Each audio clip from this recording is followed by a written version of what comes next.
আল্লাহ তাআলা সূরা ইনফিতারে একটা শব্দ, একটা আয়াত দ্বারা আমাদেরকে বলতেছে, এই আপনার জন্য, এই আপনার হচ্ছে হুমায়ুন ভাইয়ের জন্য, এই হচ্ছে এই ছোট ছোট বাচ্চারা যারা বসে আছে, তারা তো কোরআন অনেকে জানে না, চিনে না।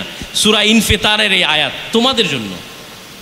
আল্লাহ বলছে যে ইয়া আইয়ুহাল ইনসান, হে মানুষ। হে মানুষ মানে কি?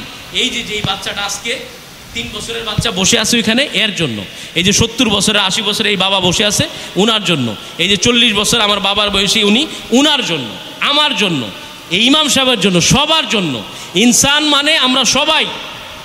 ইয়া আইয়ুহাল ইনসান, হে মানুষ, মা গররাকা, তোমাকে কে ধোঁকা দিছে?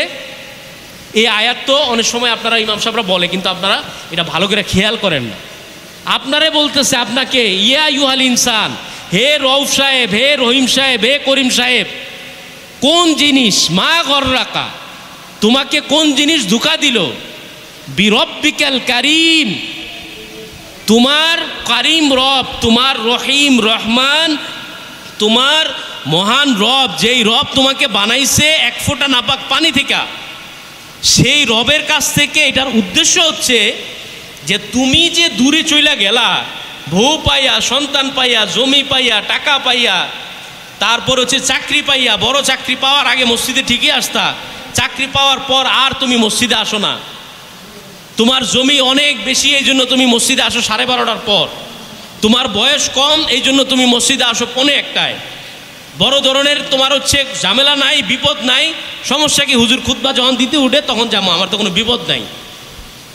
কিন্তু তোমার জন্য রব বলতেছে, ইয়া আইয়ুহাল ইনসান, হে জামিরতার অমুক যুবক, হে মানুষ, তোমাকে কোন জিনিস, মা গররাকা বিরব্বিকাল কারিম, কোন জিনিস তোমার রব সম্পর্কে তোমাকে ধোঁকা দিয়ে দিল, তোমাকে গাফেল করলো। ধোঁকা দিল মানে আল্লাহ থেকে কোন জিনিস তোমাকে সরায় দিল।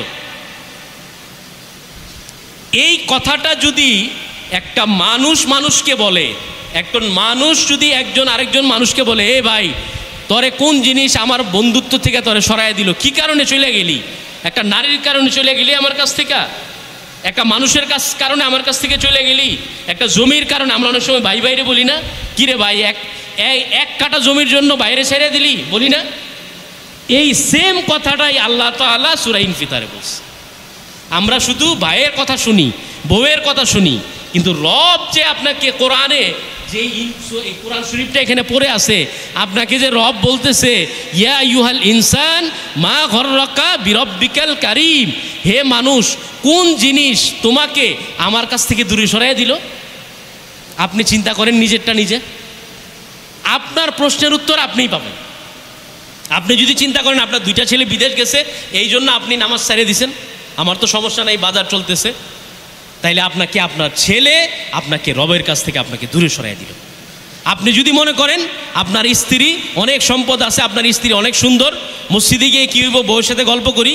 আপনি যদি মনে করেন আপনার জমির দান, আপনাকে মসজিদে আপনার সম্পদ, আপনার টাকা, আপনার ক্ষমতা আপনাকে আল্লাহ পর্যন্ত পৌঁছায় না, আল্লাহর কসম আপনার জন্য সুখবর না, আপনার জন্য দুঃখবর, আপনার জন্য দুঃসংবাদ, যে এই সম্পদ, এই টাকা, এই নারী, এই ঘর, এই জমি, এই পদবি, এই চেয়ারম্যান, এই মেম্বার, এই এমপি, এই প্রধানমন্ত্রী, এই পদ আপনাকে রবের কাছ থেকে দূরে সরায় নিছে, আপনার জন্য এটা দুঃসংবাদ।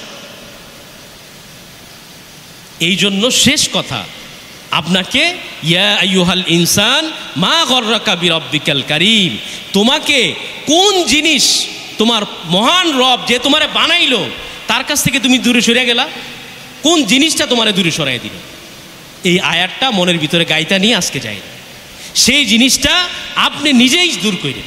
আপনারটা আপনাকেই দূর করতে হবে, তাই না বাবা? আমারটা আমাকে দূর করতে হবে। যতটুকু আলোচনা করলাম প্রথমে আমাকে, তারপর আপনাদের সবাইকে এর উপর আমল করার তৌফিক দান করুক।